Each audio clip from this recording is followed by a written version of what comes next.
What's up, everybody? Happy Friday! Well, technically, it's a Thursday for me because I work tomorrow. But anyways, we're back with another Blown Save podcast. I'd like to welcome everybody from wherever you're listening. Thank you guys for listening. Thank you guys for hanging out. Thank you guys for being with us. We wouldn't be who we are without my main man, the professor, Mr. Artie Casas. How are you doing, sir? What's up? How's it going out there? It is going. It's warm, but it's wonderful, and we're getting through life, so that's all that matters. And you're going back to school sometime, right? Maybe not. Uh-oh. We shall see. We're still trying to decide that. We're talking about a hybrid schedule and doing a 4x4 for the day.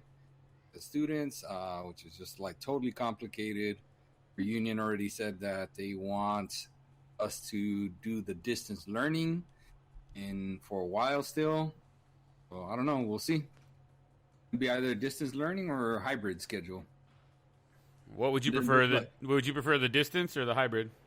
I mean, I think teaching in person is better than hybrid.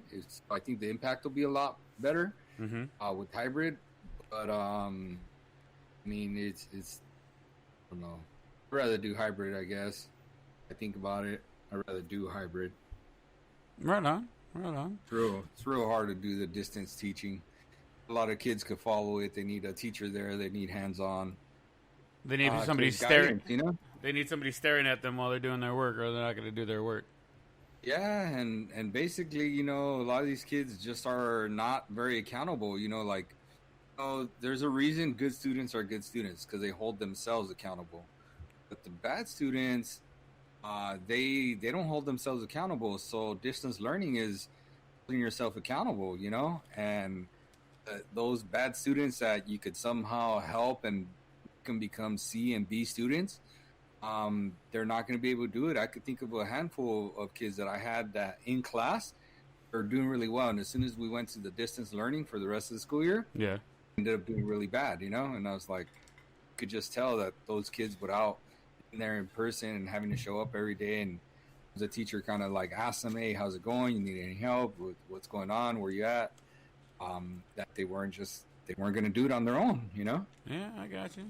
I was one of those students. I tried the online learning, and it's pretty rough. I like being in a classroom setting and be able to deal and talk to and mess whatever, with professors and other students and stuff like that. So I get it. Early on at ELAC, when I was at East LA College, did a couple online classes, and same thing, I didn't do very well in them. By the time I got to my master's degree, I really had evolved by then as a student, and I took the online classes, and those were pretty easy, to be honest. I've taken, at least 10 by now and aced all of them. But again, I've evolved as a student. I wasn't ready when I first got to East LA College to do those. He wasn't ready. Wasn't ready. All right, on, man. Well, fuck. Well, we'll see what happens in the next couple of weeks with school, and hopefully they figure something out. I know it's troubling over here on our end as well, so we'll just have to see what we see when we see it. But as always, there is a 3-drink minimum on the show. Sir, what are you having today for your first drink? A little Powerade and what is that thing? The coconut? I forget what it's called again. The bottle. Like a little Parrot Bay or something? Malibu. Malibu. Oh. Yeah. Powerade and Malibu. Somebody hasn't gone to the store to buy alcohol. I don't feel like drinking a beer, and I don't have any soda. That's good enough for me. Juice and it is what it is. What it is. Sometimes I'm drinking an Estrella Jalisco Tall Boy, so it'll count as 2 for 1. But always go through like 4 or 5. But it doesn't matter. Anywho, so let's jump in. By the way, guys, if you guys are drinking along with us tonight, make sure you guys, or tomorrow, make sure you guys are drinking responsibly and be safe no matter what you guys are doing. Let's jump into the biggest news of the week, I think, the NFL. Patrick, show me the money! Mahomes gets a record deal. Oh my God, that one almost took me out. With the Kansas City Chiefs worth over $51 million a year. Wowzers! Insane. Isn't that freaking just insane how much money he's going to get? Almost over $500 million and from what I understand, it's 12 years total because it's an extension from the 2 years he still has left on his rookie contract. Right. It's oh my God, like I've heard people on both ends saying that's good, that's really good for him, good for the sport, good for this, good for that. I've heard people on the other end going, man, what happens? Like, because there is no opt out. He can't opt out in 5-6 years and say, you know what, I'm gonna opt out of this, and then let's set up another free agency, or let's set up another contract talks or anything like that. Like, he is set for the next 12 years. Good, bad? What do you think, man? I mean, I think it's good because he's got his money and he's got a lot of it guaranteed, and I mean, he has now set up his family forever. That's generational wealth, right? That they're talking about. And it's not even being generation rich; it's generation wealth. It's freaking ridiculous. Right.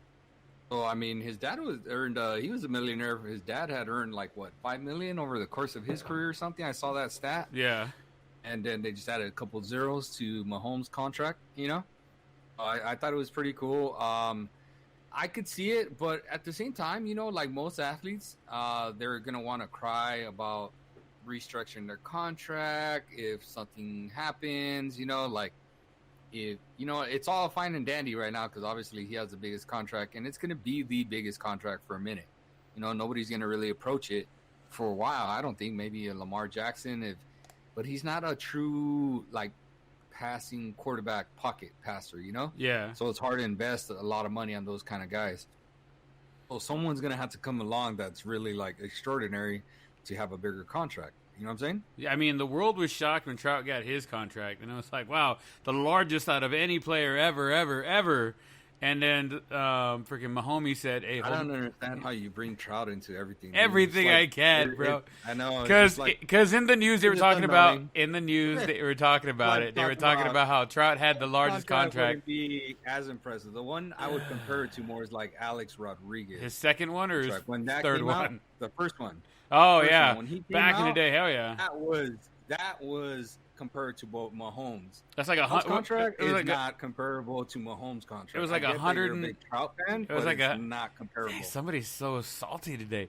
It was like 100. It was like 180. It was like 185 million or 285 million dollars when he went to the Yankees.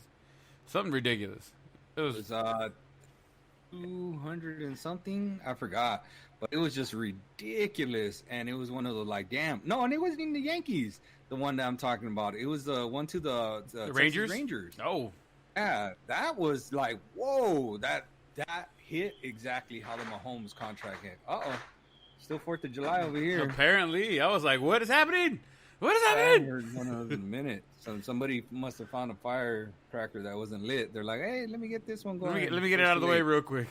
Yeah, so I think compared to the Alex Rodriguez contract, that's exactly how that hits because the trial I wasn't surprised. Like that's where those numbers were heading. Like that's I don't think anybody saw $500 million.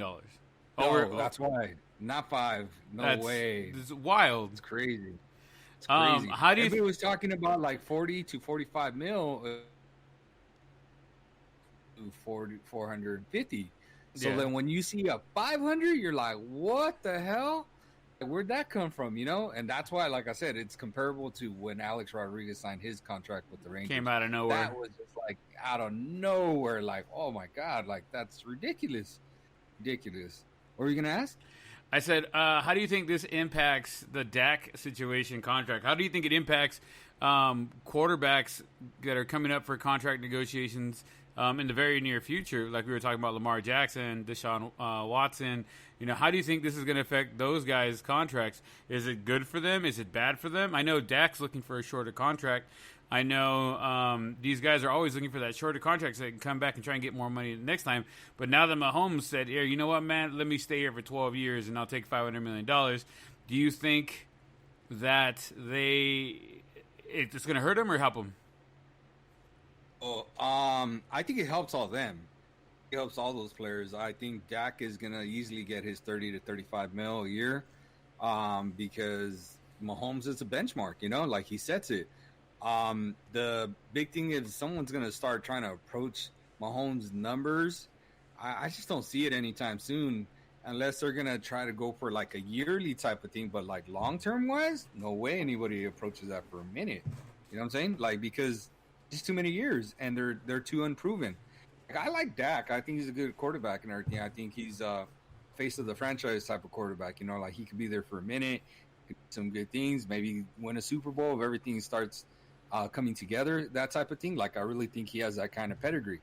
But here's the thing, like Mahomes has already done it in 2 years. You know, he's won the MVP and he's won a Super Bowl.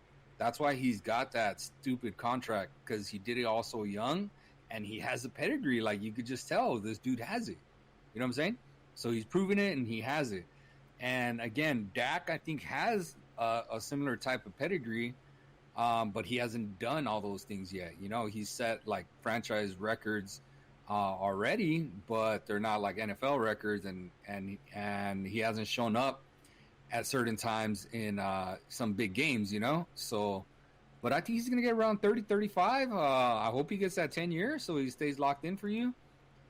Seeing what Mahomes got, I have a feeling Dak's going to bank on himself more and be something like, I'll take 30, 35 a year, but maybe for the next, I don't know, 3 to 5 years or something, instead of like a big 10-year contract. You know what I'm saying?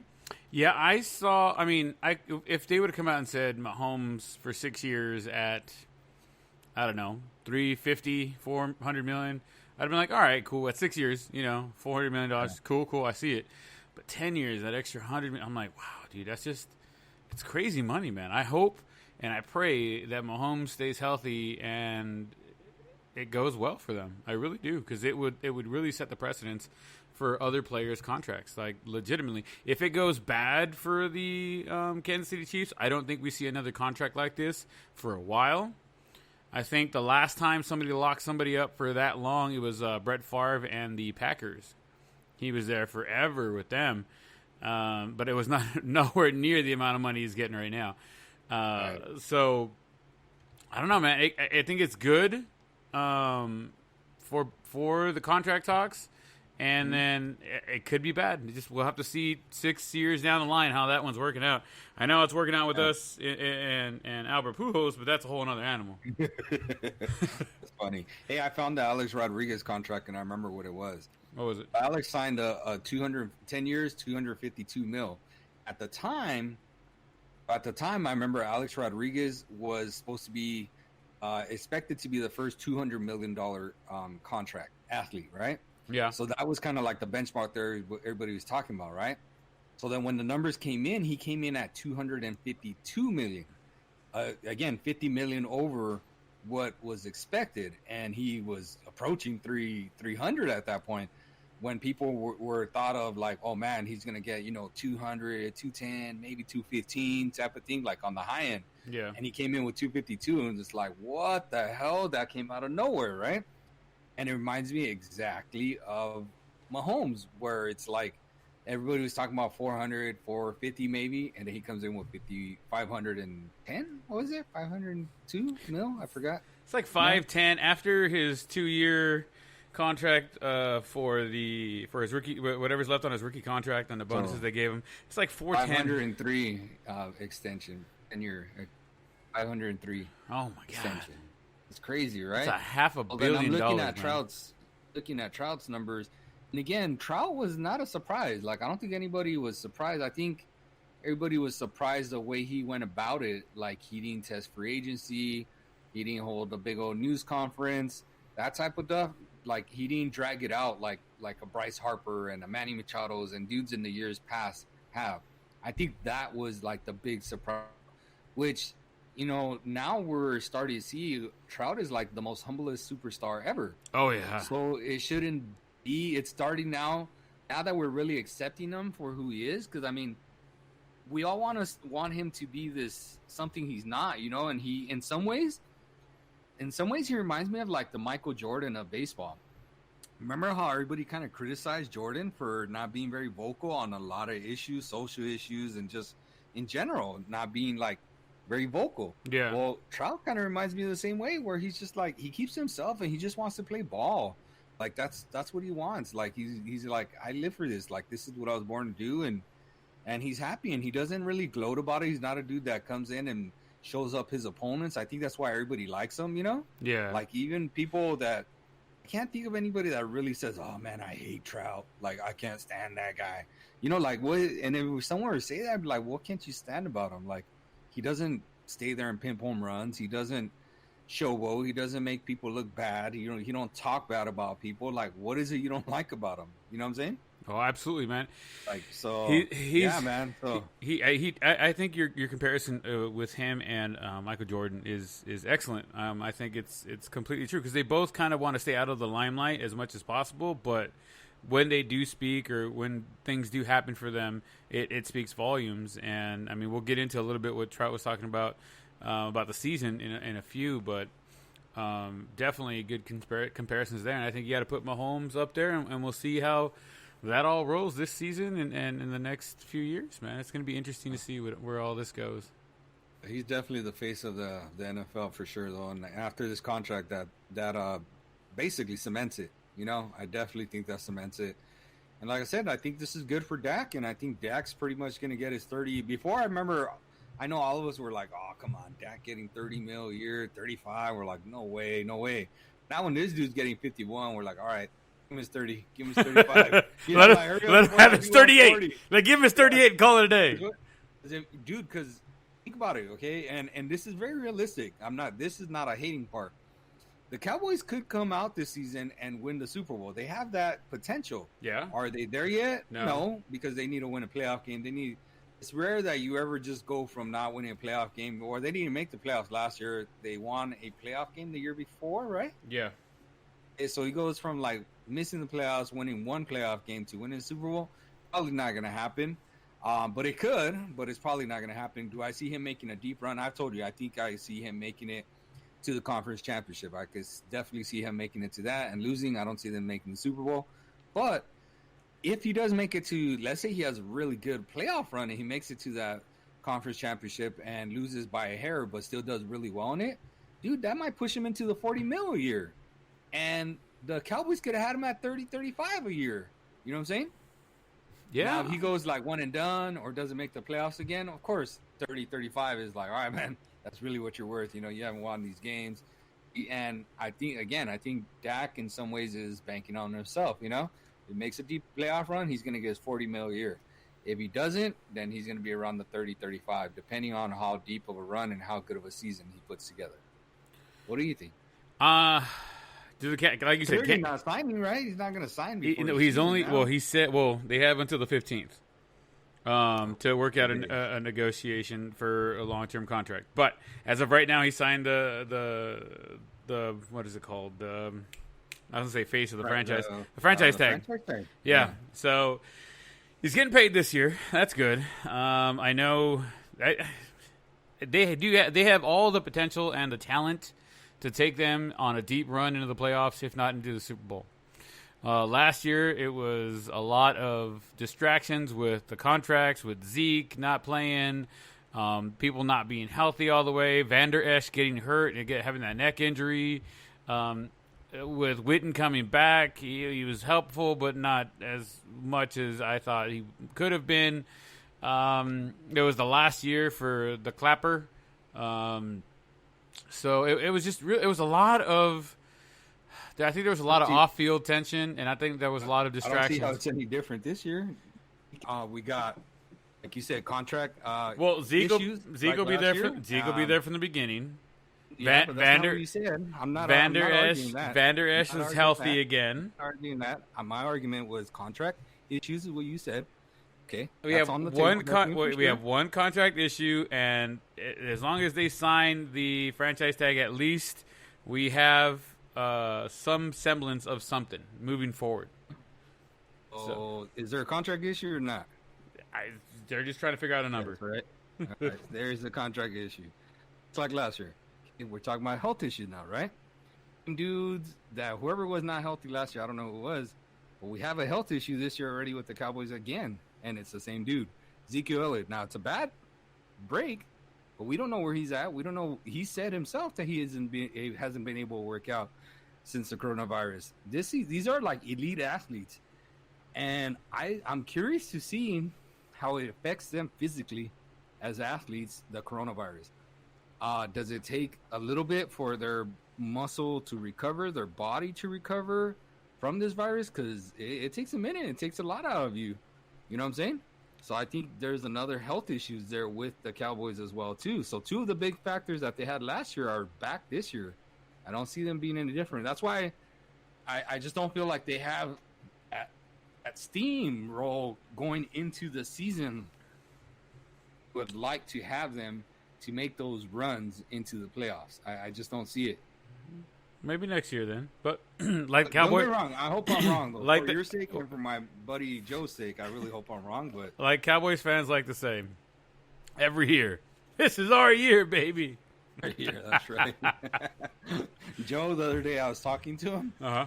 He was telling me, how he's a big Cowboys fan since he was little, right? Uh-huh. I remember when I was little and the Cowboys won all these Super Bowls, and I'm like, oh man, this is easy. We're gonna win a whole bunch. And they hadn't won it. They haven't won in what, like 20 something years, right? 25. 25 years. I don't know. Longer than my Dodgers, or shorter than my Dodgers. So let me just tell you that. No. But, when was the last time Dodgers won the World Series? In '88. That's what Okay, I'm saying. The Dodgers. The Dodgers. Oh yeah, Sharp. Yeah, that right. whole thing. Okay. I know you figured it out now. Yeah, so I feel more of your pain, because at least you saw one as you're a little older. I mean, I was little when the Dodgers won one, Yeah. I was 7. I was 7 years old. I barely remember. Barely remember. Híjole. One day we'll get one when we're a little older. Don't worry. Yeah. See how that goes. Moving on. Speaking of money, okay, since we're talking about money right now, Cam Newton is betting it all on himself. His contract is full of juicy incentives. His base salary in 2020 will be $1.05 million. Only $550 of that guaranteed at signing.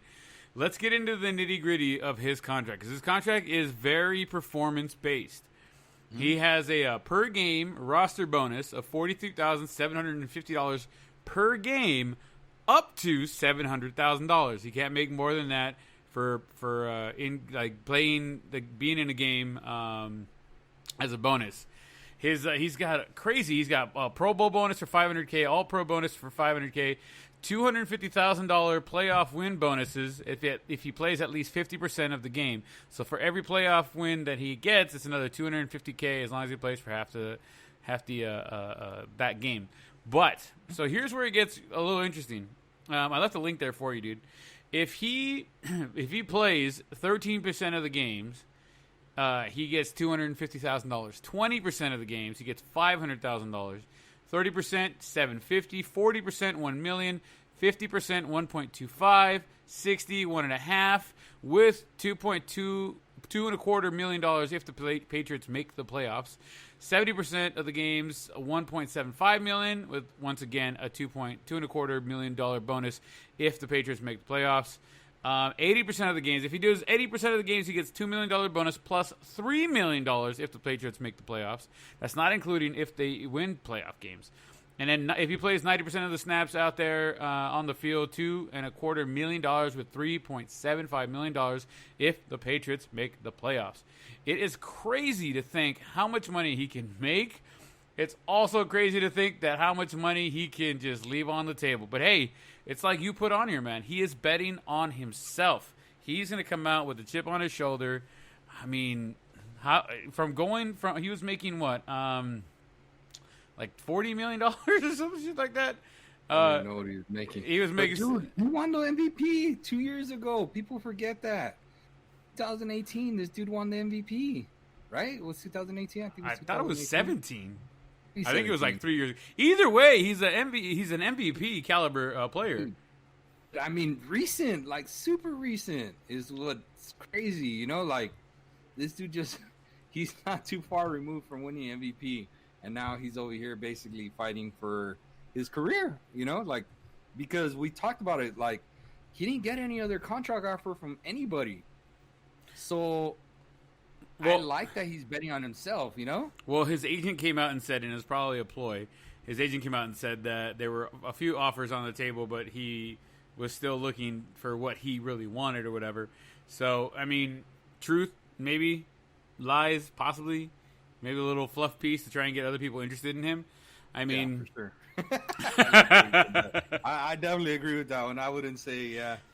If this is, yeah, man, dude. Because you got to think if anybody offered him $10 million, you think he's not going to take that over?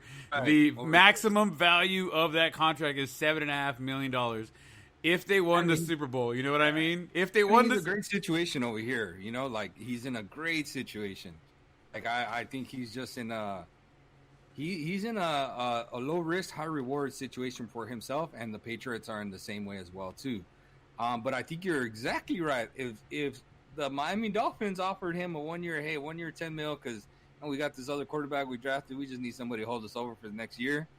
You in, you out. And that dude's like, nah, I'm good. I'm going to go over here and I'm going to make 1.5 mil, 500K guarantee with the Patriots because you know what? They have a shot at winning the whole team. Yeah, man, I don't see that happening. Again, that's just throwing a number out. Being who we are and what we believe and kind of what we think how things could go down. I mean, I thought obviously the Dolphins. I mean, I thought the Chargers maybe throw out $10 million, but I think $10 million for Cam would have been a steal. I mean, the Patriots done stole him blind, and he said, "Okay, let me have more." Right. Same thing with what's the name with the Saints making the other dude the backup quarterback. Oh yeah, fucking Jameis Winston. Yeah, that's another one that but he got more money than Cam. Still they got a steal for him as their backup quarterback. Oh, ridiculous! He gets hurt, and bruises him getting younger.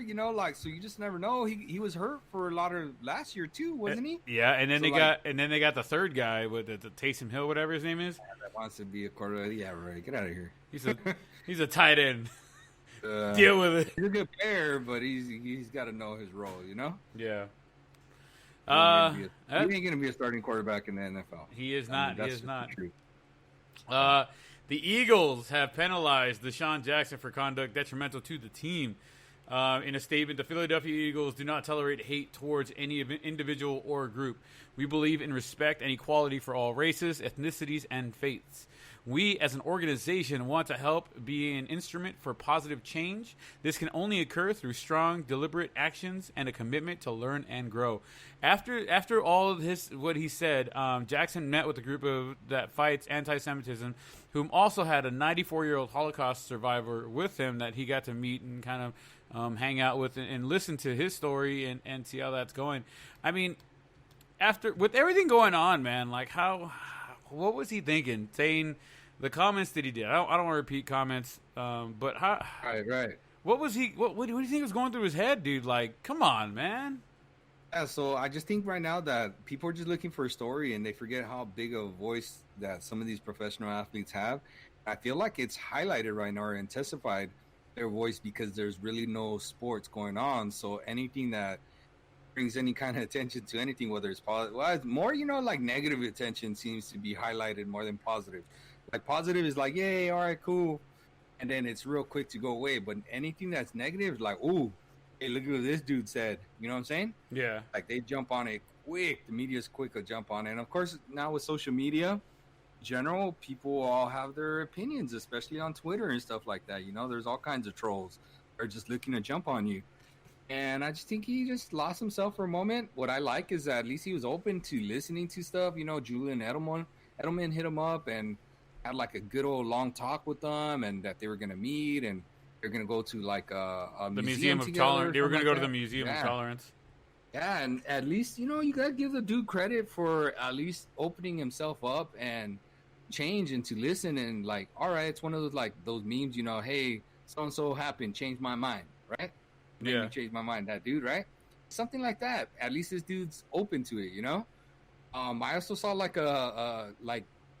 that this dude said anything bad, but more he was oh, well, it doesn't really matter. It doesn't involve me, but why should it matter to me? But Joey Votto was kind of not on board or not wanting anything to do with the Black Lives Matter movement. He was well, I'm not black, so it doesn't matter to me. It's not important, not that I'm against it, but I'm not for it either. I'm just I don't care. Like, it doesn't matter to me, right? Right. Now that dude's become more and more educated, and he's more like, and like, hey, this is around me, and it involves friends and teammates and stuff like that. And you know what? I was uneducated and I was unprepared, and I didn't realize how big of an impact in the world this is having around me, even though it's indirect with him. Does that make sense? Yeah, absolutely.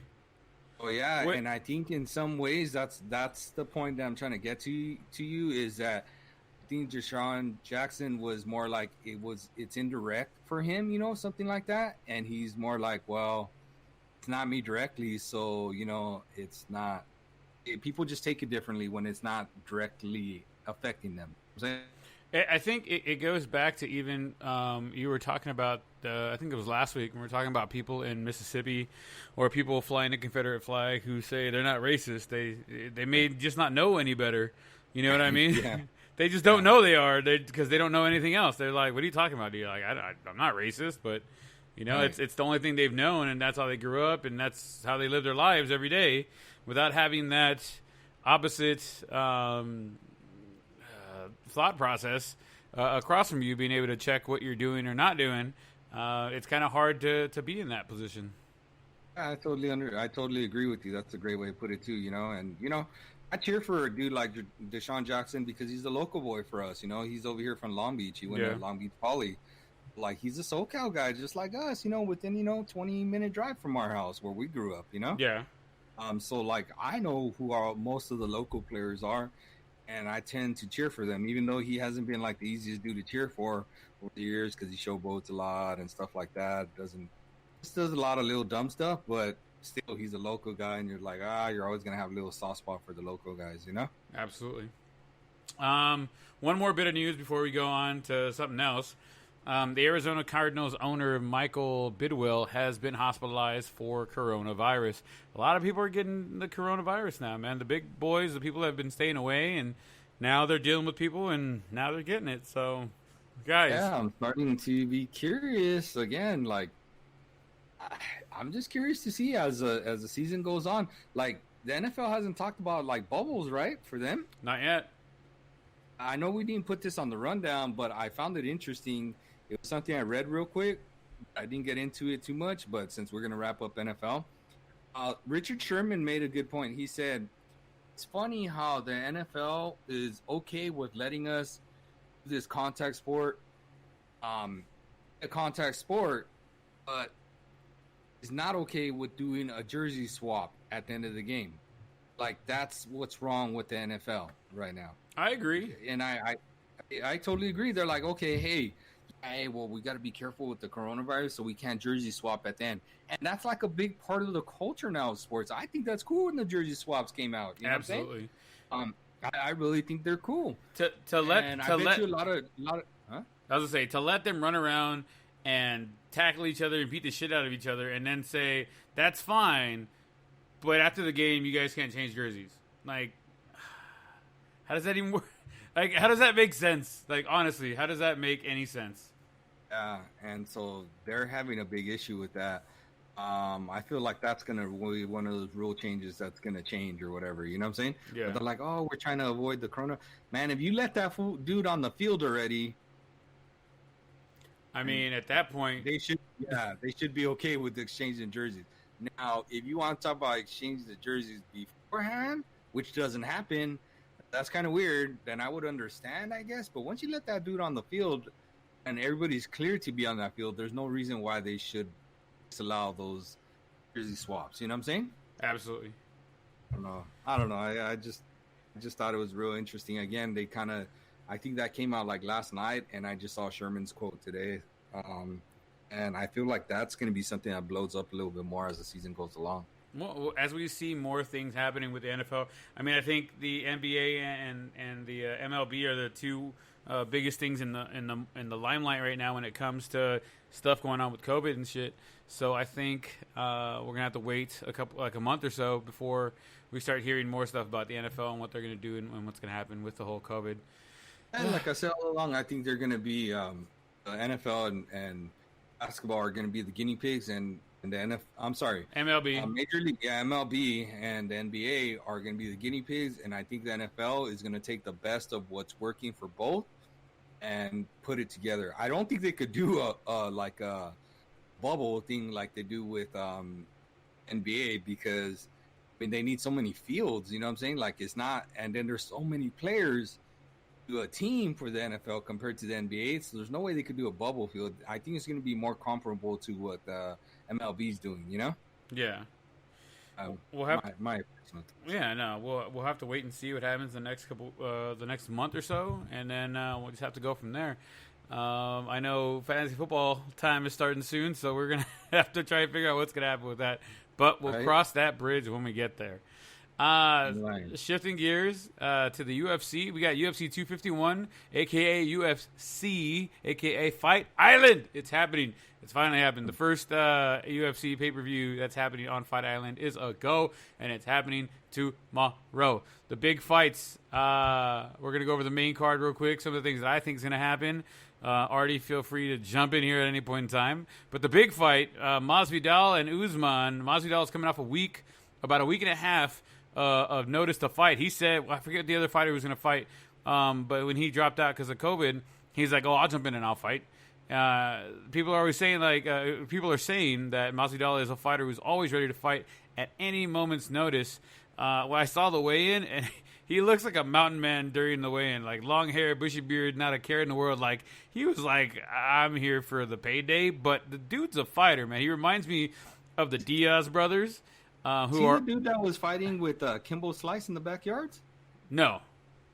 Oh, okay, because I'm not like I only know the like really big names for UFC. It's not like to see what happens, but I was seeing there's some dude UFC that's like a title contender now. I'm sorry, that was with fighting backyard brawls with Kimbo Slice. I don't know about like Kimbo Slice himself, but with Kimbo Slice, and now he's like contending for a UFC title. I think that's Usman you're thinking about, but it's not Masvidal. Anywho, a lot of the guys are, like I was saying, he reminds me a lot of the Diaz brothers, Nate Diaz and Nick Diaz, who, like, it doesn't matter how long you give them to prep for a fight. It could be a week, it could be a month, whatever. They're ready to fight when you're ready to fight. And it's going to be interesting to see what's going to happen. Usman does have more time to prepare, but, man, Masvidal is a bad man, so it could go either way at this point. I'm going to give it to Masvidal. I think Masvidal is going to squeak it out. It's going to be interesting to see the lack of formal training for a specific fighter how that's going to be with Masvidal. He's always training, but it's going to be interesting to see what's going to happen with only a week and a half to prepare for Usman.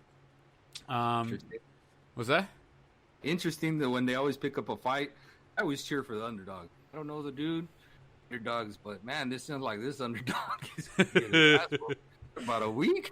Like, I don't know, man. I mean, if you see him in the weigh-in, dude, the dude's ripped. The dude is like, he's fit, dude. It's not like he's walking in there like Ruiz during that heavyweight boxing match. You know, a ton of love. He's walking in there doing work. So. Real quick on some other predictions for the main cards. Amanda Ribas and Paige Van Zandt. It's time for Paige Van Zandt to put up or shut up. She's lost 3 of her last fights, and if she wants another big payday, she needs to show up. If they go all 3 rounds, I think the fight goes to Ribas. Van Zandt really has to put on an amazing show to stay in it, and she's probably going to have to knock her out or knock her down a few times to be able to do anything there. Jessica Andrade versus Rose Namajunas, Part 2. The experts are all split on this one, as I am. I saw Rose during the Ultimate Fighter. She's a great, elusive fighter, but I have to give it to her. I have to give her the edge. I think if it goes the distance, I think she can take it. But Jessica Andrade, don't underestimate her. She's pretty fast and she's pretty deadly as well. Peter Yang and Jose Aldo for the vacated title. They're giving Aldo a chance because he used to be a champion. But I do honestly think Peter Yan's going to win this one. But if it's a close fight, it goes to the cards. I think Aldo takes it because of who he is or was. I think the refs, not the refs, but the judges have a little soft spot for him. And I think they're going to go in his favor if it's close enough. And then, hey, I got to tell you though, yeah, I was right with Masvidal. Masvidal. Masvidal. That is the guy I was thinking of. Was it? He was on bum fights? He says, it says The Rock and Awakening. Yeah, man, I sent you a link. But it is a dude, because the way you were describing him is what made me think. Is that the dude that I saw in there that was doing it's in the backyard? Because you described him as a bushy, beard, not a care in the world type of fighter, right? Yeah, damn, that is this motherfucker. Dwayne Johnson's over here in the one you're sending me right now. He's talking about him. Man, he's a bad man, dude. I'm telling you. But I'm telling you, I told you I knew it was him. Like just the description, I'm like, man, this sounds like the dude I just saw on Instagram talking about he used to fight with Kimbo Slice. Not again Kimbo Slice, but like his little backyard brawls. And now this dude fighting for like again the way they set it up, or the way you set it up. You know, he came off of only a week's notice. Well, that sounds like someone that would get a title fight, like one of these backyard brawlers. Like, doesn't sound like a dude that's been training and type of thing. And, you know, like it sounds like a Rocky type of thing, like where this dude's good ass fighter and you're putting him in and he could be a deadly weapon because you don't know what you're going to get with this guy, you know? I'm with you there, dude. I mean, it's going to be a great fight. Either way, dude. It's going to be. I mean, look, he's not coming off of nothing. You know what I'm saying? He's 35-13-0 in the MMA. So I mean, he has the experience. He's not coming right off the floor. The floor. He's not coming right off the streets, but he is coming in with a decent record. He has had some pretty amazing wins and stuff like that. But you know, a week and a half, bro. I don't care who you are. Man, it's gonna be a good fight. I can't wait to watch it tomorrow. And finally, that's Rocky in my eyes. There you go. I know a buddy of mine at work was like, "Hey, bro, you got to put down $100 on Masvidal. Yeah, I'm trying to collect some to make a bigger bet and come out better." I was like, "Man, I don't got $100 to spend right now." The last fight of the main card: Alexander Volkanovski versus Max Holloway 2. The last fight kept everybody kept waiting for Holloway to flip the switch and get after Volks. Like they were like, oh, any second now he's just gonna go fucking nuts. He's gonna he's gonna go get him. He's gonna fuck him up, and it never actually happened. So I think he has more to prove this time around. He did win the last fight. It's going to be interesting to see him not win this fight, but he needs to win it more convincingly than what happened last time. It kind of went to the cards, and it went that way.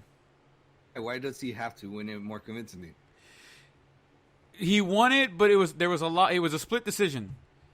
So one of the judges went for Volkanovski, the other one went for Holloway, and the third one went Holloway. So like it was close.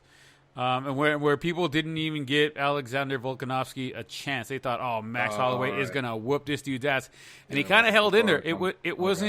It wasn't a fight of the night qualifier or whatever. It was kind of, you know, a technical but kind of slow fight. It wasn't as crazy as they thought, because Max Holloway is one of those guys that comes out fucking roaring, and he didn't. He was very withheld, and he didn't do as much as people thought he was going to do. So getting older though, because remember, like in boxing, a lot of those dudes, as soon as they start getting older, no longer brawlers anymore, because they're like career men and they're looking for their you take care of their brand, you know, like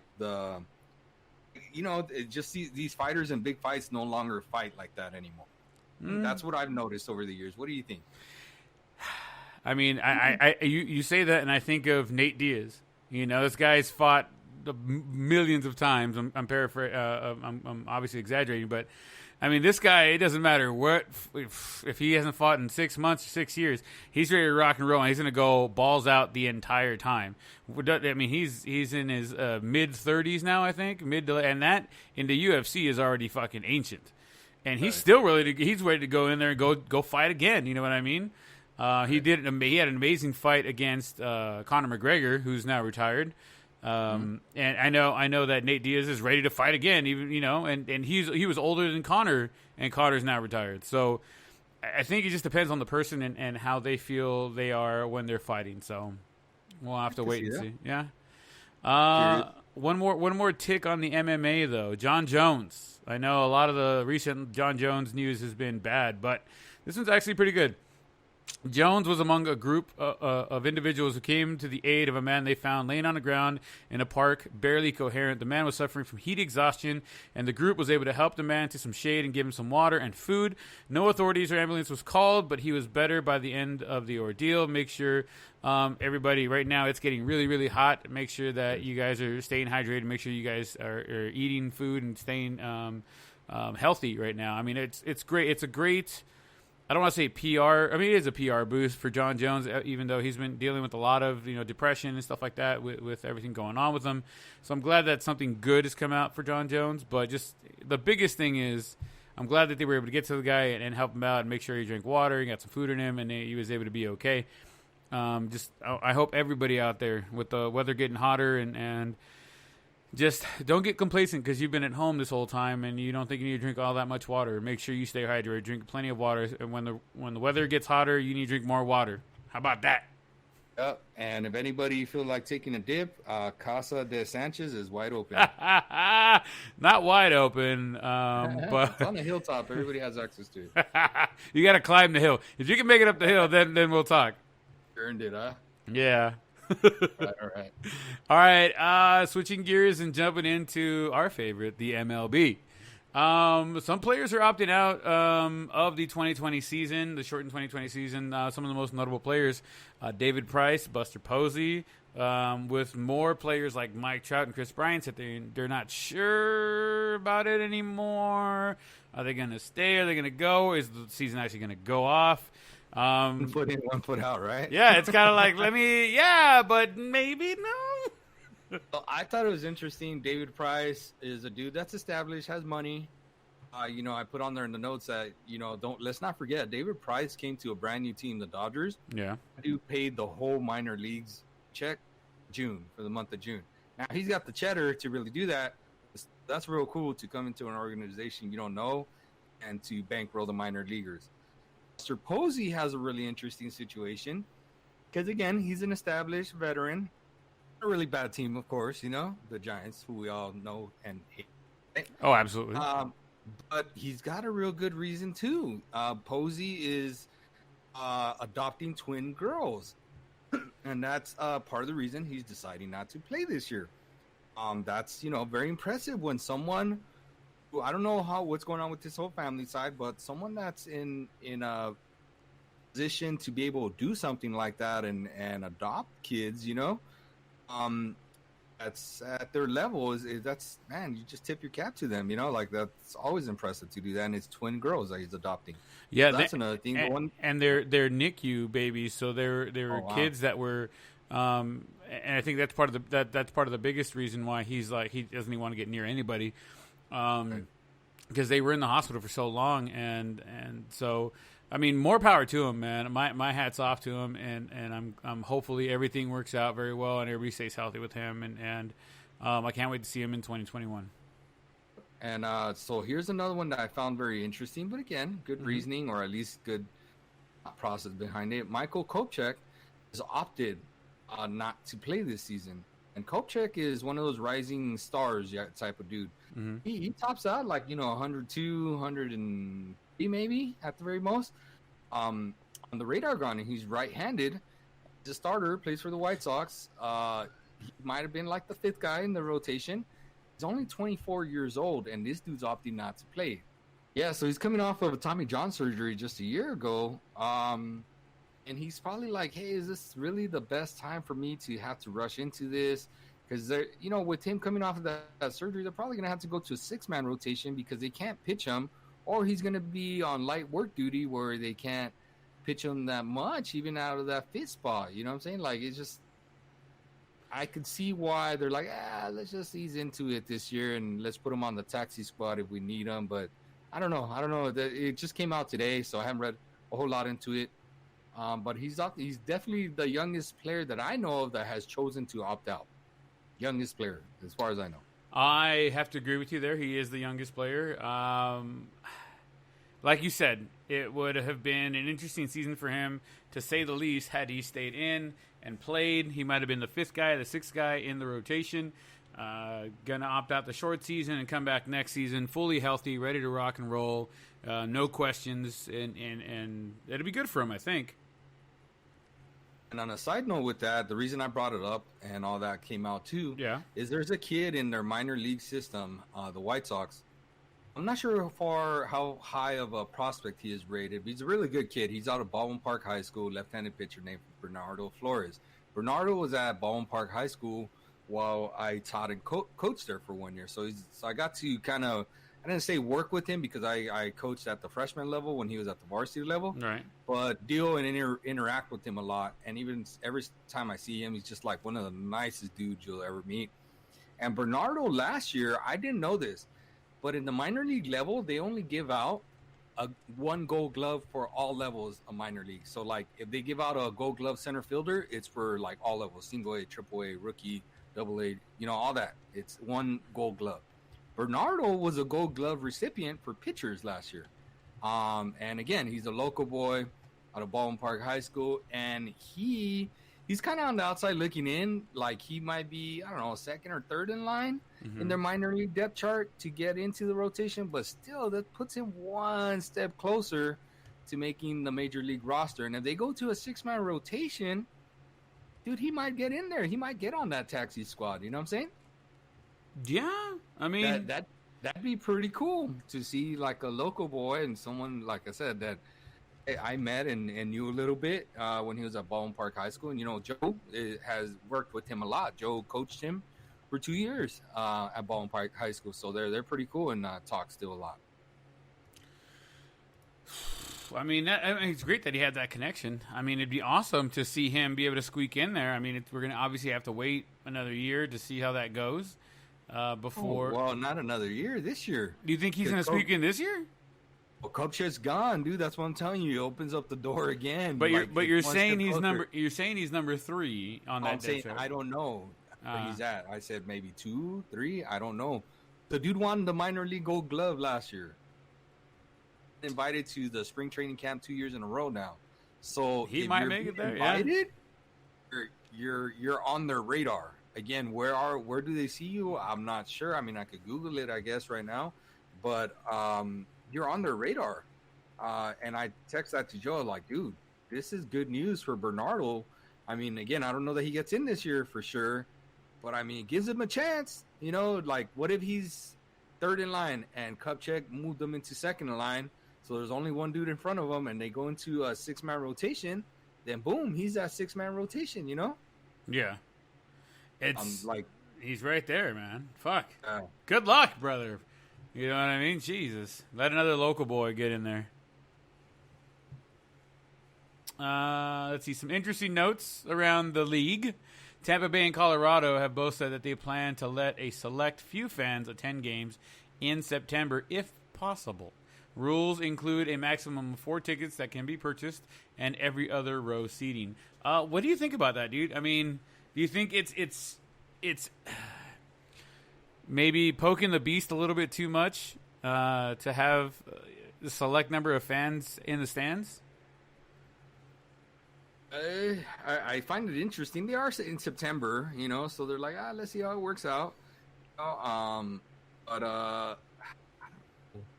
Oh, it's one of those, like, I could see it, why not? Like, let them in, like, but how are they going to decide who gets in? Then you're going to start having all kinds of issues with that. I don't know. Is it going to be? It's a big can of worms. I don't know whether you want to open it or not. Very true. Very true. Did you hear, by the way, the Oakland A's, for $89, you can you can send in a picture of yourself and they will put a cutout of you in the stands for the entire season. You can pick up the cutout, the cardboard cutout of yourself at the end of the season from the Oakland A's. And fun fact, if a ball goes out into the stands or whatever and hits your cutout, you get to keep the ball.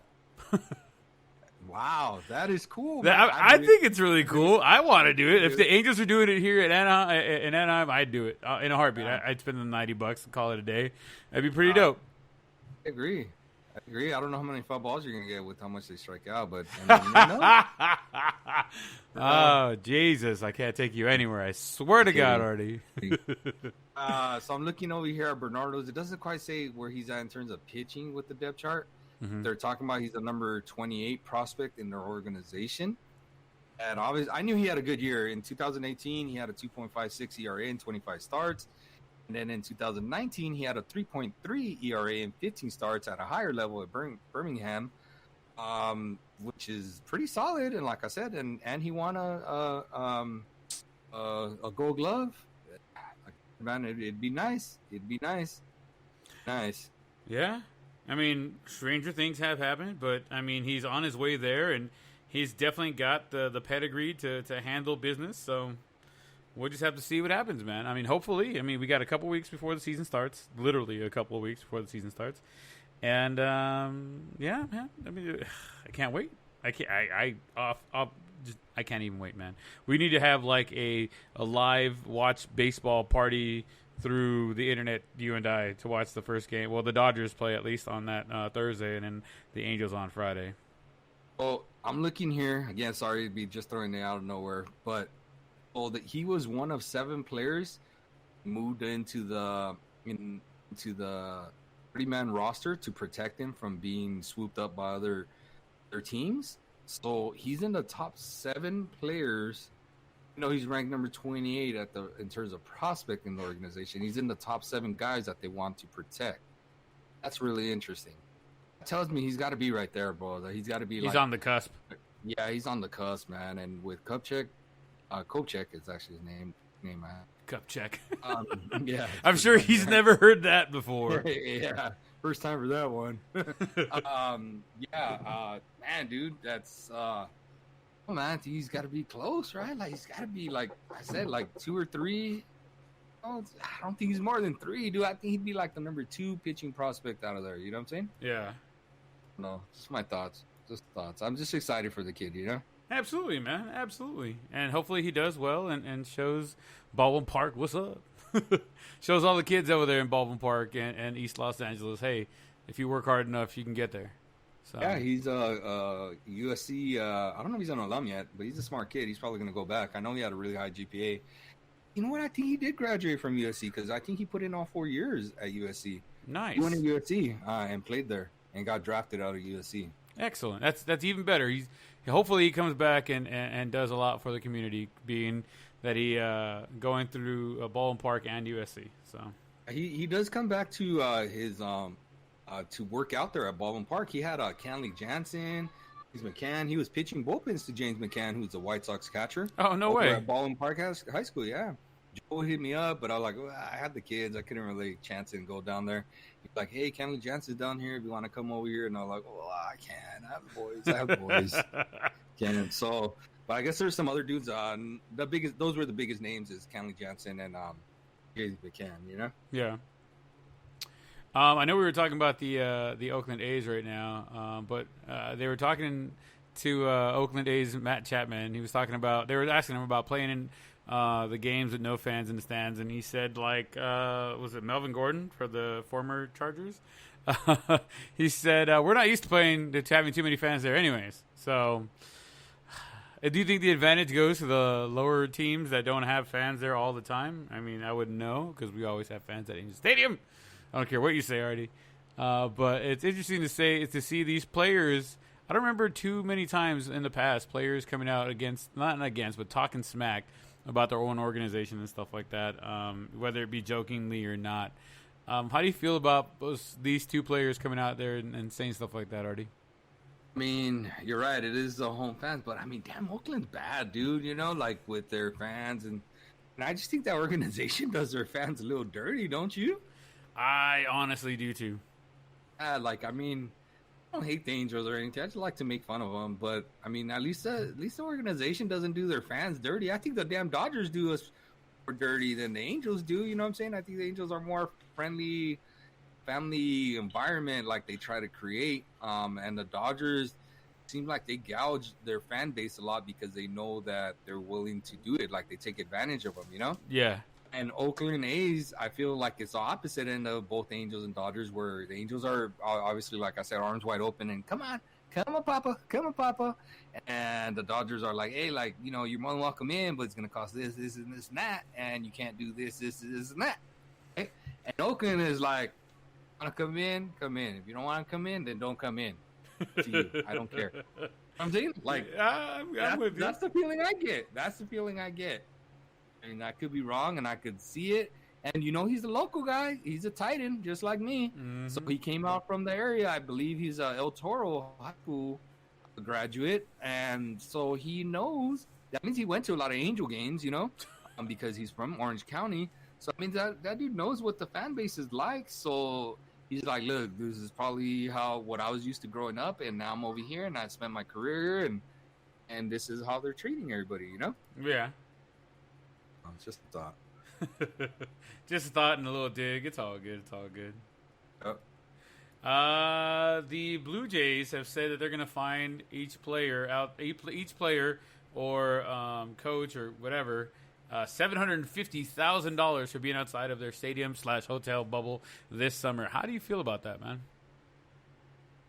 I mean, damn, that's a lot of money, dude. I mean, maybe to them it's chump change, but some of their lower end players are like, oh, damn, that's almost of my salary. But dude, they're only asking them to do this for 2 months, man. Yeah. 2 months, like you're getting paid to do this handsomely and to play a sport, like play a game.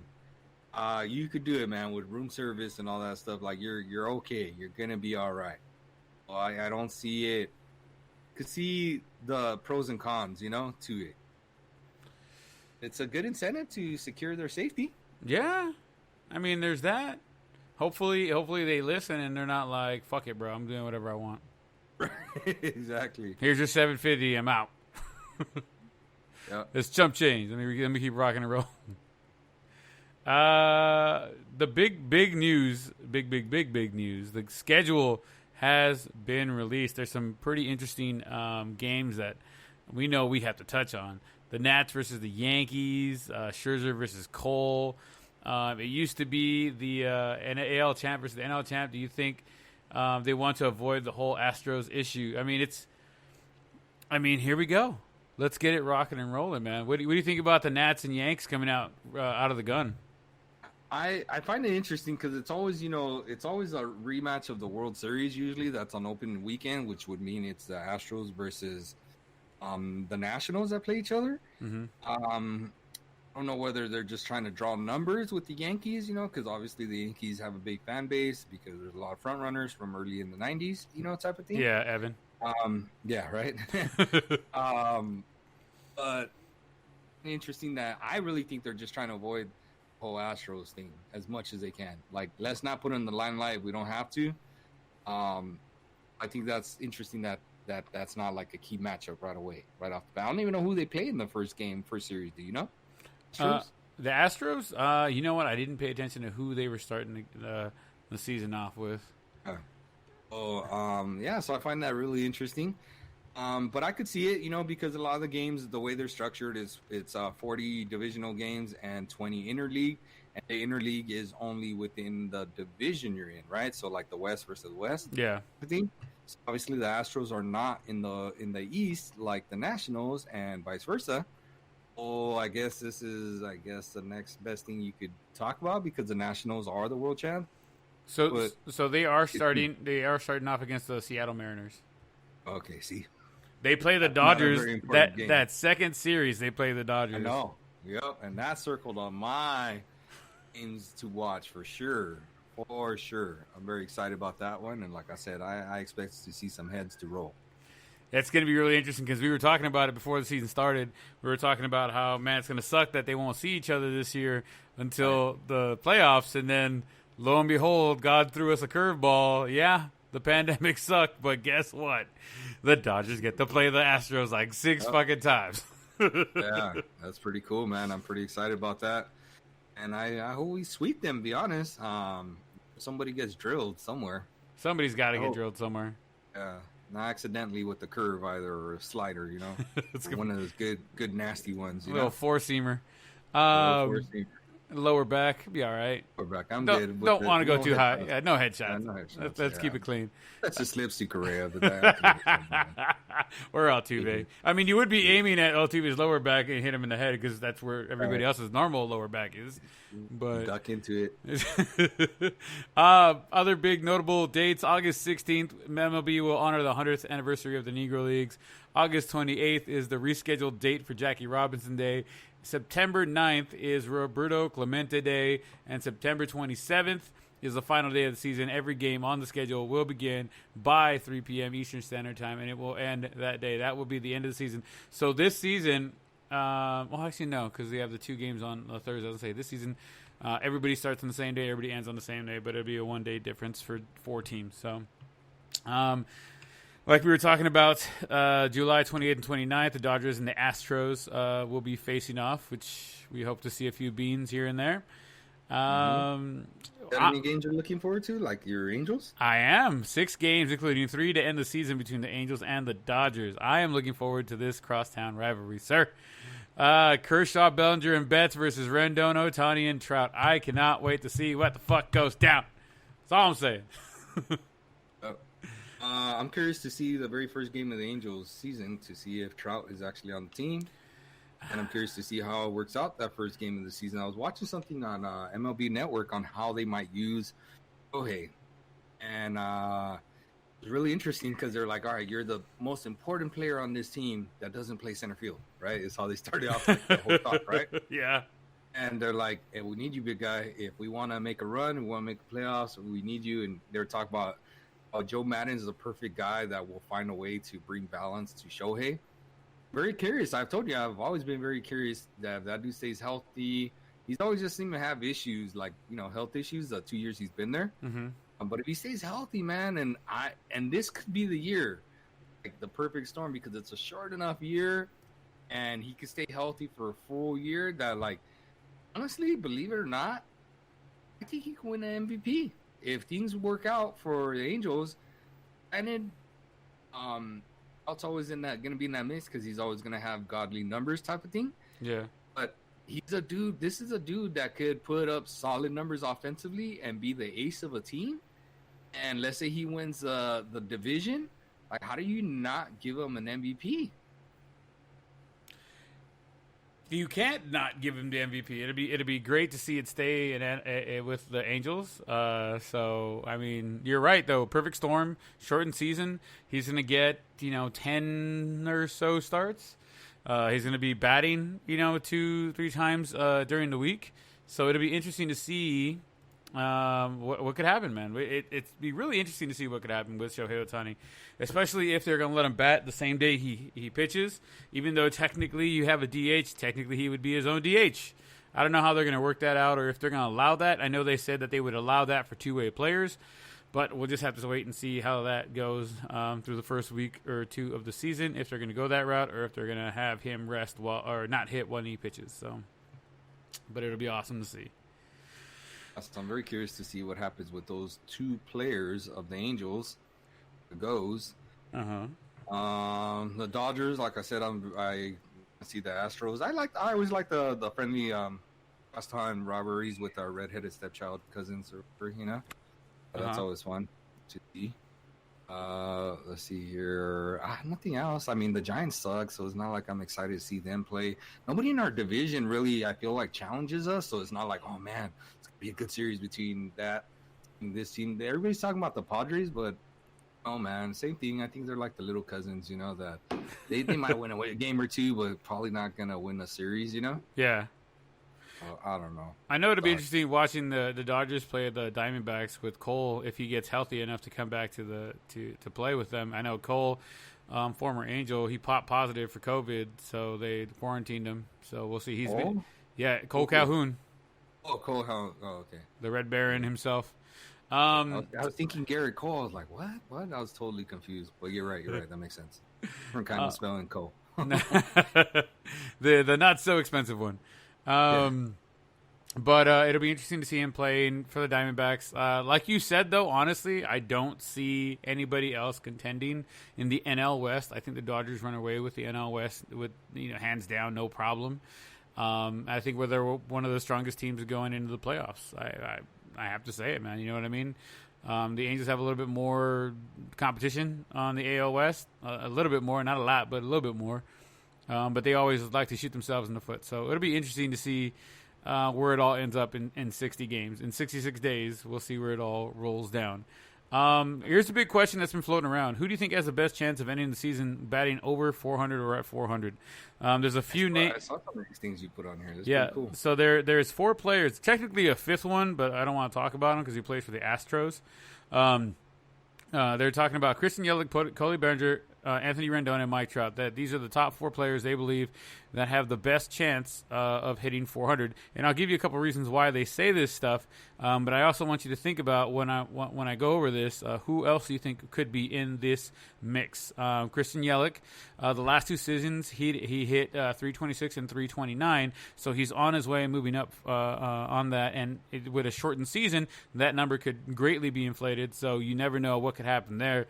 Cody Bellinger through 49 games last year, he was batting over 400 as it was. So another 11 games there, staying healthy, playing through it, and you never know, he could be batting over 400. Rendon now was the interesting one that I read. He has increased his batting average over the last 4 years steadily.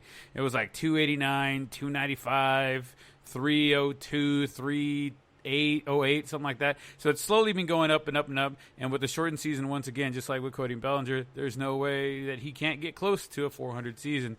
Mike Trout was the other one that they were talking about. His most impressive playing against the AL and NL West has approached 400 batting average in 60 game stretch a few different times. This could be the year that he actually breaks that 400 batting average mark. He's only going to be playing against the AL and the NL West, so he bats against them very, very well. So it's going to be very interesting what he can or can't do if he plays the entire season. Anybody on that list that you think, yeah, they have a better shot than the others? Somebody that's not on the list, Artie, that you think, hey, I think this guy also has the opportunity to do this? Let's see here. I was trying to look something. So I once heard Ted Williams say that he doesn't believe someone's capable of hitting 400 unless they walk more. That's got to be a dude that has a little bit of speed and walks. So I could see Yelich, Bellinger, and Trout. Don doesn't have the speed as those other 3. Again, they're Yelich and Bellinger and Trout. They all run well, but they're not like speed burners. Like these are going to lead majors in stolen bases. They're just going to be up there, around like high teens, maybe 20s and 30s of stolen bases. Mm-hmm. All 3 of them could run. Those 3 we're talking about. All right, now those 3 dudes, which ones can actually hit the ball? Well, all 3 could obviously hit the ball. Bellinger, I would take him out of that mix, even though he had that 49-game stretch, because he has a lot of holes in his swing. I think he has too long of a swing, and he tends to hit for more power than the other 2. Not to say Trout don't hit for power or Yelich. I just feel like Cody's swing is designed for power. I'm with you there.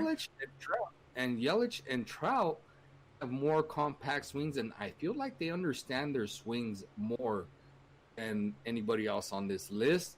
They're fast. And if I had to choose between one of those 2, I would say Yelich.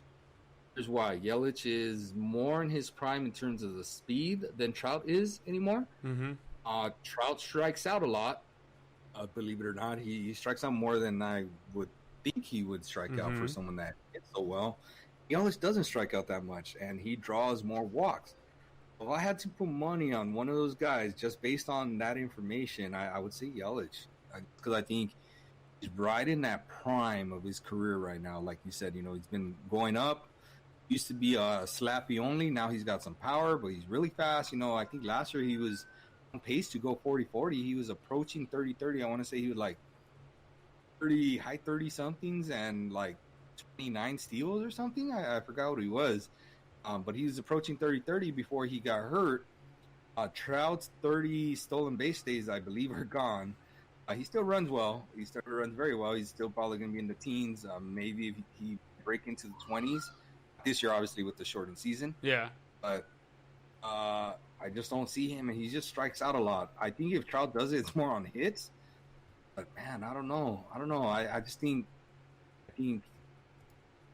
Yelich would be the guy. I'm trying to look up at Yelich's walks and who led the majors in walks last year. You know what I'm saying? Yeah.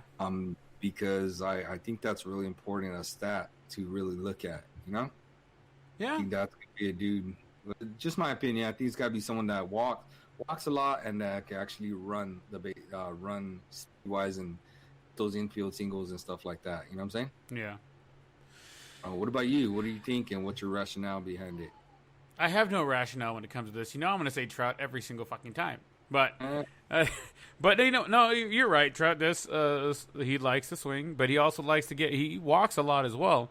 I think you're absolutely right. I think somebody who's going to be approaching the 400 batting average needs to be able to take a lot of walks. Trout likes to swing, but I mean, I don't know. I do like Yelich as the lead dog. I think on this one to take to bat 400 for the season. I think he takes the batting title. Honestly, of all those four players, at least, I think who has the best chance would be Christian Yelich. Nobody else that pops into my mind right now that I'm like, you know what, they might have a shot at this one.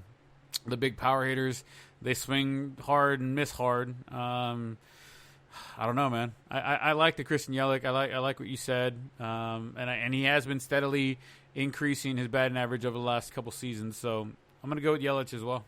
I think Trout maybe second or third. Maybe he ends up with a 389, 392, somewhere around there. But I don't think he breaks 400, honestly. Yeah. I could see Trout going 350 easy this year. Oh, easily 350. Easily, because I mean, he could go on those runs, man. You know, just like they said, talk about some of these other dudes. Oh, let's see here. So okay, so this is impressive. This is good, and I could see this stuff. This is a dude I was gonna throw out there too. That I thought maybe had an outside shot, and he's a dark horse. Mm-hmm. It's because he walks a lot. I think if he bounces back, like he really could do it. Trout, believe it or not, he's up there and walks almost every year. Yeah. Check this out. He's led the league in walks since 2013, 1, 2, 3 times. He had 110 in 2013 to lead, and I say the American League, it doesn't really cross over to both leagues. Yeah. The American League in 2013, 2016 with 116, 2018 with 122. So he's rare, one of those rare guys that strikes out a lot and walks a lot, you know, because he also gets triple digits in strikeouts, which again really surprises me with such a short stroke, you know. But the dark horse, and this is the dude that I do think is a dark horse, Joey Votto from Cincinnati Reds. He's shortening up his stroke, so that means he doesn't hit for power as much as he used to. There's the shoulder injuries, whatever it is. He's always up there for the league leaders in walks. And he's since 2011 led it 1, 2, 3, 4, 5, 6 times, dude. It's pretty impressive, man. Pretty impressive. When you have that many walks, and dude, and I'm talking about like when he's had it, that means he's had healthy seasons. 134 walks, 143 walks. There's some big numbers with walks. You know what I'm saying? They're not like just 100. You know, like 100. It's just like approaching mid 100s. You know, those are some impressive numbers. Well, I think he has an outside shot of it. Again, he would be my dark horse. I had to pick somebody. Another dude that I kind of liked before too, but he's not a dude that walks a lot. Is feel like was the same thing, was like be like an Aaron Judge, you know, like one like them. Yeah. But he's really only had one healthy season his career, and he had a monster season that one time he did, you know. Yeah. So maybe, you know, you never know, he might catch fire and have those kind of numbers. We never know. All we can do is sit back and watch and speculate, and we'll have to go from there, man. I mean, I still think, Votto would be a dark horse, but I think the front runner right now, Christian Yelich. You never know. And he won the batting title last year, so. I mean, he's got the pedigree for it. Yeah, he does. I totally agree. I think he's that right mix of someone that needs to have some speed and can walk and doesn't strike out a lot, you know, and he's that guy, dude. I think he's that guy. Most definitely, most definitely. All right, man. Rounding out the night here, we're going to talk about a couple quick things here. College football. There's a lot that's been happening over the last few days in college football. The Ivy League has canceled all of its live sports until January 1st. They said they're not going to talk about live sports, any fall live sports, until at least January 1st. The ACC won't let any athletic competitions happen until at least September 1st, so nothing's starting with the ACC until the 1st. The Pac-12 and the Pac-10 won't, or the Big Ten will not play any non-conference games in 2020. Pac-12 Commissioner Larry Scott has tested positive for COVID and is self-quarantining at the moment, doing his work from home. One of the things I was going to ask you about, what happens to Notre Dame? Because they're an independent team, right? They currently only have 9 games on their schedule after the Pac-12 opponents, USC and Stanford, and Wisconsin have canceled their scheduled games for them in 2020. Are they going to be able to pick up any other games, do you think? Or, I mean, it's going to be a really short season for them if that's all they got. They got 9 games. I don't think they're going anywhere with the... as far as a championship run or what's it called, the college football playoffs. Yeah, that's really interesting. I hadn't even thought about that till you said something. And I don't think a lot of people are talking about that, man. You need to like tweet that to ESPN or something because it's really interesting. Like I didn't even think about that. I thought they were in the. Why you're right? Yeah, no, I don't know. I don't know what happens with them. Don't know. I don't have any answer or any rationale. Them, everybody, all the leagues are basically saying like, "Hey, we're only playing conference." If these dudes aren't in a conference, they're like, "Hey, what about us? Do we play D2 teams or what's going on here?" Well, I mean, like I said, it's going to be interesting to see what's going to happen over the next few weeks. I'll make sure I do. Somebody tweet that out. Let them know that we're doing stuff and talking about things and making conversations happen. But I could definitely see, like, hey, they're trying to limit the exposure these college athletes as well, too. So they're like, hey, conference, like, let's just get rid of it. It's not that important anyways. It's important, but it's not that important, you know? You miss out on some of these great non-conference matchups, but there's only a handful of them. It's not like there's a ton of them, you know? Yeah. There's like, I don't know, let's say off the top of my head, maybe like 15 very most, you know, that are like, man, that's a really good one. Of course, there's some great games that come out that are unexpected. Mm-hmm. Those games, you know, the upsets everybody looks for and stuff like that. I know we're gonna miss out the Alabama USC game this year, which is gonna suck. Hopefully, they do get a chance to fix that next year or the year after that, but it's kind of a good thing maybe for USC. You know what I'm saying? Like, the guys can't stay fucking healthy. Let's be real. Yeah, you know, I remember my buddy, the teacher over at Summit High School. He was playing Alabama. USC was playing Alabama, you know, a couple years ago. I forgot when it was. One of the times Alabama won a title. He's like, hey, you don't get it though. If this happens and that and this and that, blah blah, blah, I'm telling you, nobody sees it. Blah, blah. I'm like, bro, you're a USC fan. So they're going to go in there and they're going to get slapped around. It's Alabama. No, man, this isn't. No, that's not going to happen. Yeah. They go over there and like, yeah, they lost by like 40. You know, it was an ass whooping. And it was like, man, what you think was going to happen? You really thought like everything was just going to fall into place on the road nonetheless? All of a sudden. All of a sudden. Going to happen, buddy. Not going to happen. These aren't professional athletes in Alabama. I swear it has professional athletes basically on their damn team with how many guys get drafted over there. Absolutely.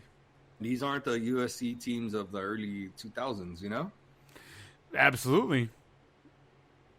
But you're right. It would have been nice to see them and see what happens and how much they lost by, stuff like that. Would it have been a big loss? Would it have been a little loss? They may have made it a game? The world may never know. I noticed when you put that out there, I was noticing that the local JCs have kind of gone the same route as well, too, that they're just doing conference games and rid of all the non-conference stuff. And what impacts, I think, our world more than anything is because we're so local, or at least for me, is the high school. I'm hearing high school might get rid of fall sports and then move it into like winter and spring, combine them together. Yeah, well, they were also talking about if they kept the high school fall games or whatever, or sports, it would only do the varsity athletes to play. Like the JV and the freshmen wouldn't be able to play this year. They'd have to wait till next year. It would only be varsity teams playing. And I could see them going into the spring because in the wintertime, soccer is playing on football fields. So football overlapping is not good. Volleyball plays, basketball courts are going on, which is when the winter sports are going on. Yeah. But during the spring, the football fields are wide open because it's baseball season. And the basketball courts are wide open as well, too, because there's no sport going on in there. I could see some of those sports going on in the spring, how they're talking about it, you know? Mm-hmm. That would be really interesting. Really interesting. We'll just have to wait and see what happens, man, honestly. Be a way to save these kids' senior years, you know? Yeah, hopefully they do get the chance to play. I mean, it's their last year. Some of these guys aren't going to play their sport, football or whatever, after this. Let them have that one more. You know what I mean? I feel bad for the athletes in D1, D2, and D3 that got their seasons cut short during the spring and wintertime this season, like Kobe and the Norwich hockey guys, the Norwich men's division hockey. I feel bad for them, man. But you know, let's just see. Let's see what happens. You know, let's not be too quick to cancel too many things, but let's also give the opportunity to those who may not have the opportunity to play after this. Yep, I totally agree. Well, yeah, it works out. It's going to be another interesting week to see how things play out. Yeah, we're going to have a lot of great news and a lot of great things happening in the next 2 weeks, especially with baseball coming back. Man, it's just going to be really interesting to see what happens over the next few weeks. Tomorrow's fights are going to be pretty awesome. I can't wait to see how those go. See if Masvidal can come out with a week and a half of training to be like, yeah, I got this, man. Don't even trip. I got this. What else I was really excited about, and I didn't put it on our notes, dude, I was glued to my TV to watch the Dodgers inner squad on Wednesday? On Wednesday. Yeah. Dude, like, I was so excited to see that inner squad. And it was like stupid 3 innings, and there was one home run by Alex Rios, like a moonshot, absolute blast. And the rest of it was like them just practicing, you know? But still, I was like just excited to see that, you know? Yeah. And more teams are coming out with their little highlights on Twitter and stuff like that. They're not really televising them anywhere, but they're coming out with their highlights. And to me, these players, when they hit home runs and they're like celebrations and how they egg on their teammates and stuff like that. Yeah. It's hilarious, dude. Hilarious. Some of the more better ones I've seen, Francisco Lindor hits a shot off of Mike Clevenger. And when he crosses home plate, he does like a somersault into home plate. Oh, I saw that one too. That one's pretty good. Edwin Encarnacion hits a home run off of his teammate, and somebody from the dugout screaming because he does the little parrot thing when he runs around the bases. Yeah. He wasn't doing it because it was just an inner squad, right? And they're like, give us the parrot! Show us the parrot! And he does it, and everybody goes nuts. Like, that's hilarious, right? Yeah. And you get that off of Kelvin Herrera. Who was another one? Oh, the one wrote to model or whatever. I forgot how to say his name, but he hits a home run opposite field, and Bryce Harper is saying, "Sign that man, sign him." Like, he's up for like a big contract. The one inter squad game that I saw, well, not the highlight that I saw that was kind of on the negative was Masahiro Tanaka getting beamed by a line drive from Giancarlo. Right. Man, he got wrecked hard, bro. I watched that. Oof. I didn't see it. I didn't want to see it because you seen one, seen them all, and you're just like, dude, I don't want to see this. I thought it was cool how the Yankee teammates came to his defense. We're like, man, hey, I get that it's news and stuff like that, but do we really have to put it everywhere so we just constantly have to be seeing our teammate get drilled? You know, like in the head? Like, that's not something we're trying to do. Yeah, I mean, I only watched it twice maybe, I think. Because the first time it happened so fast, I was like, no, I got to see that one more time. But then that was it. Like, it was just crazy, man. I hope Tanaka is okay, and I know that he got up off the field on his own power, and they took him to go get checked out, and he said he's okay, so he should be fine in a few days. But still, man, please, everybody be out there and be safe. Jesus, we don't need nobody getting hurt right now. Oh, no more people getting sick. Our boy Andy got sick and got the coronavirus. Yeah. With him, and he said he's getting there. He's almost fully recovered, which is nice, you know. He's already had one negative test, so he's got to go get a second one. I think he's taking it tomorrow. So as soon as that second one comes out, he's going to be okay. He's going to take a couple extra days off of work, but he should be okay. My boy Magana has made a full recovery. He's back at work now, which is really good. I hope he very well. I hope he takes very good care of himself. I know his wife is pregnant right now with I believe his third child, or second child, and him and hers first. So more power to him. They were supposed to have the baby shower this weekend, and unfortunately, because of the COVID, they had to postpone. They had to cancel it. So it's only gonna be mom and dad there. But either way, man. You guys, a lot of people are getting better after they've gotten sick, so let's try not to get sick so we don't have to worry about you guys getting better. All right, Artie. Let's hear the goodbye, sir. All right, everybody, make sure you're safe and wearing your mask and washing your hands, because we want you to keep tuning in, and sports is just around the corner. See you guys next week. Absolutely, guys. All right, guys. Well, that's going to be it. That's going to wrap it up for tonight. I hope everybody stays safe. We want to give a shout out to everybody listening to us all across the world. Sorry. In India, France, Brazil, Pakistan, and Portugal. Hello, guys. I don't know how you guys found us, but I'm glad you guys are still listening to us. All across the U.S., including Moreno Valley, Los Angeles, Frisco, La Puente, El Segundo, Dallas, Compton, Irvine, Texas, Anaheim, Azusa, and everywhere else you guys are listening to. You guys listening on proxy servers when we can't tell where you guys are at, and that's fine. We're happy that you guys are listening. Please continue to like, subscribe, follow, do all the fun jazz. Tell your friends about us. We love hearing from people like, hey, man, I listen to your podcast. That shit's pretty funny. I love listening to you guys now. We'll see where this all goes. But for now, like Artie said, listen to the coach, listen to the professor, guys. Wash your hands. Stay safe. We love you guys all. And we'll see you guys next week. Make sure you guys tune in. All right, guys. Have a good one.